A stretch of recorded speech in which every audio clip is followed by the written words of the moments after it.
My wife intentionally smothered our newborn son, claiming she couldn't bear to bring another male into this world, so I had her removed from our home. Just yesterday, she attempted to abduct him. She had convinced me she was eager to start a family, and somehow, I let myself trust her. On our wedding day, she eagerly pulled me into the hotel suite she decorated with rose petals and balloons.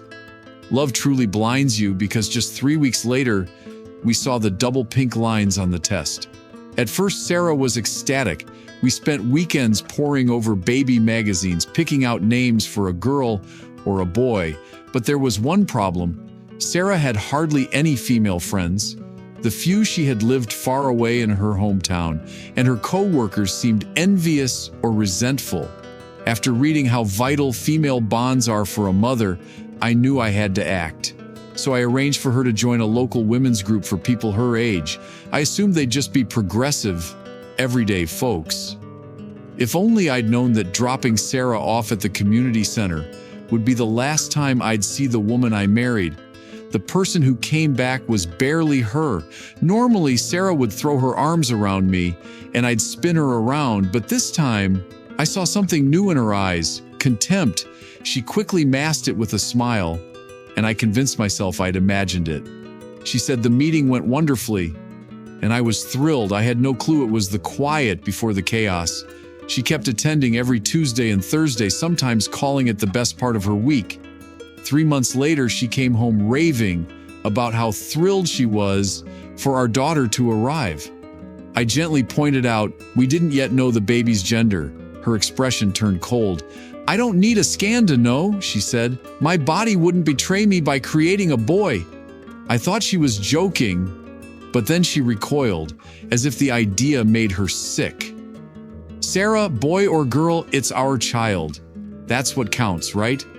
She ignored me, scrolling through her phone. When I playfully nudged her, she snapped, "Don't touch me, you're one of them."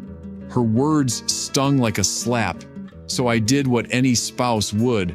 I called her sister. Up until then, Sarah had been flawless.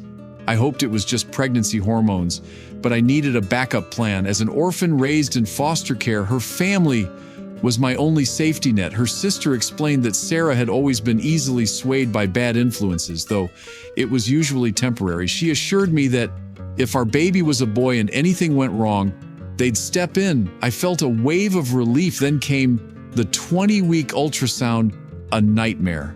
When the technician announced, "It's a boy," Sarah pushed the wand away and sat up. "Do it again," she demanded. "You're mistaken." The technician, stunned, said, "Ma'am, I've done this for 15 years. Look, that's clearly—" I said, "Do it again!" Sarah cut her off. I had to restrain her as she lunged at the technician. Security escorted us out. The day our son was born should have been our happiest. But when the nurses confirmed it was a boy, Sarah's screams intensified as if the news hurt more than labor. When our son Noah was placed in her arms, she held him at a distance, her face blank as if he were a mistake. Once we got home, I knew I had to tell her. "Hey, your family offered to take the baby for a bit," I said. "Yes, absolutely, yes," she replied without hesitation. I told her they'd arrive in an hour, and she took Noah for a nap, his final nap with his mother. While I was watching TV, I heard Noah's cries. My stomach sank. I raced upstairs, calling Sarah's name. What I witnessed shattered me. Sarah was lying directly on top of baby Noah, his tiny body already marked with bruises. She claimed it was an accident, but I didn't care. When her parents arrived, I handed Noah to them and demanded they take him to their home immediately. "You nearly killed Noah," I shouted, my voice trembling. Oh, typical man, always pinning blame on the woman for things she can't control, she snapped. I tuned her out, focusing on the baby monitor footage I reviewed later. It was chilling. Sarah had locked the door and deliberately pressed herself onto Noah, her eyes wide open. It was intentional. The first week began with me packing Noah's essentials while Sarah stood in the doorway watching. She didn't lift a finger, just stood with her arms folded. I gathered diapers, bottles, clothes, everything a baby needs. My hands shook as I closed the diaper bag. Sarah's parents arrived quickly, and her mother took Noah from me. his cries piercing my heart as I saw the bruises forming on his fragile skin. Her father glanced between us, his face ashen. They left with few words, vowing to keep Noah safe. That night, I moved into the spare room, unable to be near Sarah. After what she'd done as of the next morning, I drove to a hardware store and bought new locks for every door. I installed them while Sarah was at her Tuesday women's group meeting. I also saved the baby monitor footage onto a USB drive and stashed it in my car. Something told me I'd need it. When Sarah returned, she was more furious than ever. She stormed into Noah's nursery and began tossing his belongings into boxes. From the hallway, I watched her tear down the animal stickers we'd chosen together. When she saw me, she whirled around. "This room needs to be purged of his existence," she declared. I turned and walked away. By Thursday, she'd cleared out most of Noah's things. I came home from work to find her loading boxes into her car. "Where are you taking those?" I asked. She ignored me and sped off. That evening, I noticed the baby monitor's memory card was gone. My heart sank. I searched everywhere, but it was missing. Friday morning, I found a note on the kitchen table. Sarah's handwriting sharp and precise. "The custody issue will be resolved soon. No child should be separated from their mother." My hands shook as I read it. I immediately called Sarah's parents to alert them. They reassured me Noah was doing well, starting to eat better. Her mother said they'd arranged for someone to always watch him. The second week started with me finding my car's tires slashed when I went to leave for work. All 4 tires, completely ruined, rubber torn apart. A handwritten flyer was tucked under the wiper, accusing me of sexism, endangering a child, and abusing my power as a man against a defenseless new mother. The phrasing mirrored posts from Sarah's group's social media, which I'd checked after her first meetings. I called the police to report it. The officer was understanding, but said without evidence linking Sarah, they were limited. I had to get my car towed and spent the day sorting out insurance. I missed work and my boss was frustrated.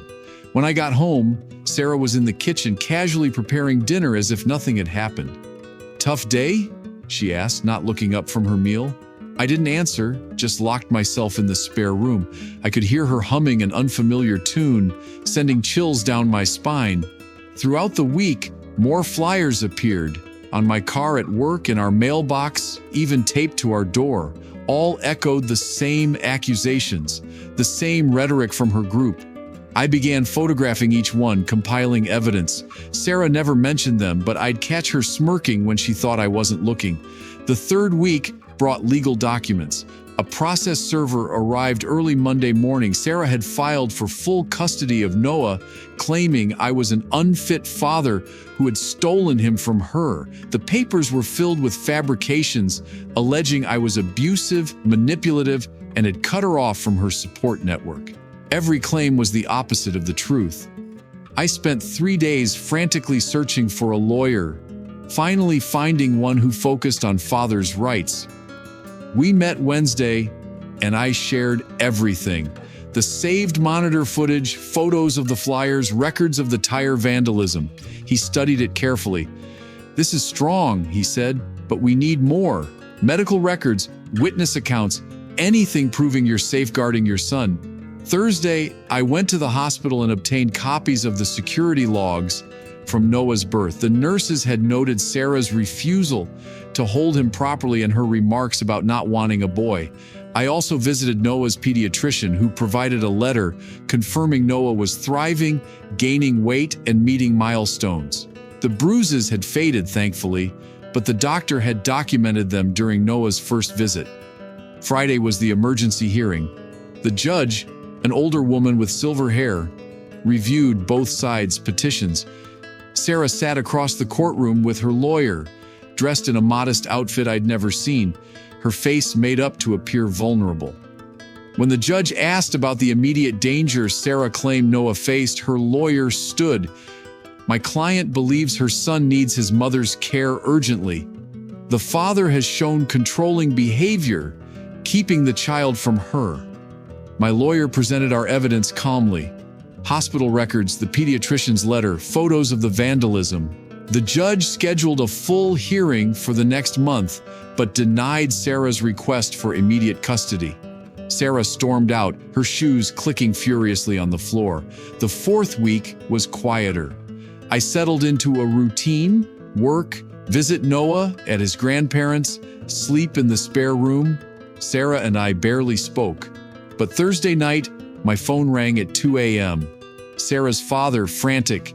The smoke alarm's blaring. Something's burning in the kitchen. I threw on clothes and sped over.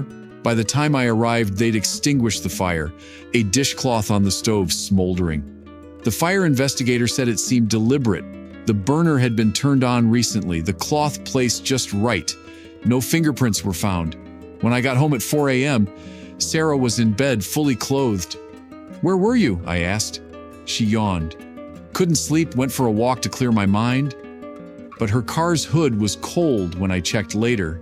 The fifth week brought text messages from an unknown number, likely a burner phone. Dozens of messages called me abusive, accused me of stealing Noah, and threatened to expose my crimes. The wording matched the flyers and Sarah's group's posts. I didn't reply, just screenshot everything. On Saturday, I drove to every convenience store within 10 miles, checking security footage. Finally, I found it. Sarah purchasing a prepaid phone with cash, 3 days before the threatening messages began. The shopkeeper allowed me to record the security camera footage on my device. I added it to my expanding collection of evidence. In week 6, Sarah attempted a different strategy. She persuaded her younger cousin Mia, who was studying psychology at a nearby college, to draft a statement. Mia submitted it directly to the judge, asserting Sarah had experienced postpartum psychosis the night she harmed Noah, but had fully recovered through deep self-reflection. I only learned of it when Mia bragged on social media about aiding her cousin's case, attaching the letter. I captured a screenshot right away. She deleted the post an hour later, but I already had the evidence. When I confronted Sarah, she dismissed it with a shrug. "Mia's studying psychology. She understands these things." I countered that Mia was only a sophomore, not a certified expert. Sarah smirked. "The judge won't bother with that minor point." In week 7, the situation intensified. Sarah's women's group launched a crowdfunding campaign for her legal costs.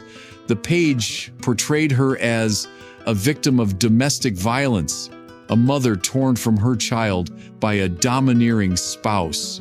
Contributions flooded in, hundreds, then thousands of dollars. The tipping point came when Sarah shared a photo of herself with a bruised arm, suggesting I'd caused it. I recognized that mark instantly. She'd gotten it 5 days prior, while stubbornly moving heavy crates alone, rejecting my assistance. I had the hospital discharge record from when she sought treatment, fearing a wrist injury. The timestamp confirmed it happened while I was at work, with witnesses present. I sent all the details to the crowdfunding site with a formal objection. They suspended her account within 24 hours, pending a fraud probe. Sarah was livid. She smashed plates in the kitchen, shouting about unfairness. I barricaded myself in the guest room and contacted my attorney. He advised me to record everything, remain composed, and avoid confrontation, so I did. Week 8 marked the court hearing. Sarah arrived with her sister-in-law, Emma, who led a local parenting support network. Emma clearly believed she was backing an innocent mother. She sat behind Sarah, nodding as Sarah's attorney depicted me as a villain. During a break, I approached Emma in the corridor, silently handing her a USB drive. She looked puzzled but accepted it. 20 minutes later, Emma returned to the courtroom, her face drained of color. She whispered urgently to the bailiff, who informed the judge. After a short discussion, Emma was called to testify. She revealed she'd just viewed the baby monitor recording, witnessing Sarah intentionally injure Noah. More crucially, Sarah had called her the next day, pleading for her to back a false postpartum psychosis claim. Emma had refused, but Sarah had vowed to find another solution. The judge ordered an immediate independent child welfare assessment. Sarah's lawyer protested, but the judge overruled him. The evaluation was set for the following week. In week 9, the assessor made a surprise visit to Sarah's new apartment. She'd relocated from our home, renting a small unit nearby. The assessor's report was devastating. Sarah had transformed Noah's intended nursery into what she called a protest art display. The walls bore slogans like "Stop Male Dominance" and "No More Boys." Images of baby boys from magazines were smeared with red paint. The assessor raised grave concerns about Sarah's mental state and her ability to safely raise a male child. In week 10, Sarah made her boldest move yet. On Sunday afternoon, she appeared at her parents' house during their weekly family meal. She acted kind and remorseful, claiming she just wanted to hold Noah, insisting therapy had helped her improve. Her parents, hoping for their daughter's recovery, lowered their defenses. Sarah cooed over Noah, fed him a bottle, and changed his diaper. Everything seemed fine until her father spotted her slipping something into the diaper bag: ground up adult allergy pills. He seized her wrist, calling for his wife. Sarah pulled free and bolted to her car. In her haste, she clipped a parked vehicle, leaving the driveway, leaving paint traces and a shattered taillight fragment. Neighbors witnessed it all and alerted the police, but Sarah had fled before they arrived. Week 11 brought criminal charges. Authorities issued a warrant for reckless endangerment based on the medication attempt and the hit and run. Sarah's lawyer, facing overwhelming evidence, urged her to negotiate. The plea deal required mandatory counseling and supervised visits, contingent on a psychiatrist's approval after 6 months. A protective order was issued for both Noah and me. In week 12, Sarah's women's group collapsed. Their treasurer uncovered that Sarah had been siphoning funds from the campaign even before it was frozen, spending it on herself. Members began doubting other claims she'd made. The group's social media overflowed with apologies to me and Noah. The online attacks ceased abruptly. Several members contacted me privately, recounting disturbing remarks Sarah had made about her son during meetings. Week 13 was the final family court session. The judge examined all evidence: the monitor footage, the fire incident, the medication attempt, the psychiatric review. She awarded me full legal and physical custody, commending my protective efforts. Sarah could request limited contact only after proving long-term stability through therapy. The judge's tone was resolute. The child's safety is paramount. In week 14, I reclaimed the master bedroom, packed away Sarah's leftover belongings, repainted Noah's nursery in gentle yellows and greens. Sarah's parents assisted in moving his crib back and installing safety gates on every staircase. We established a rhythm: weekly gatherings where Noah could be enveloped by caring family. Sarah's sister joined, bringing her children. Even Emma attended once, expressing regret for not seeing the truth earlier. Sarah started court-ordered therapy. Week 20 brought a progress update. Sarah's therapist noted her regular attendance and initial acceptance of responsibility. She'd written an apology letter, which my lawyer passed to me. I read it to Noah during his bedtime ritual. His wide eyes fixed on me, then I tucked it away. Perhaps one day when he's older, he'll want to see it. The court permitted brief supervised visits at a neutral facility. Sarah attended the first, holding Noah stiffly for 20 minutes under a social worker's gaze, then departed. 6 months after it all began, Noah took his first steps. We were at his grandparents' home for Sunday dinner. I knelt on one side of the living room, his grandparents on the other, all encouraging him. He glanced between us, smiled, and wobbled straight into my arms. Everyone cheered. Sarah's mother shed joyful tears. That night, after Noah slept, I went to my car and erased the final backup of the baby monitor footage. Justice had prevailed. My son's future wouldn't be haunted by that darkness. We were free to move ahead, surrounded by family who chose love over dogma, safety over rage. Noah would grow up knowing he was desired, guarded, and adored. That was all that mattered now. The following Tuesday, I received a call from Sarah's therapist. She requested a private meeting to discuss Sarah's progress, suggesting it might benefit Noah in the future. I agreed, hoping it could help. But upon arriving at her office, something felt unsettling. The therapist, Dr. Hargrove, appeared anxious, frequently checking her phone. Your wife has been making troubling remarks during our sessions. She started cautiously. She keeps claiming Noah was taken from her. She's obsessed with reclaiming him, whatever the cost. A chill ran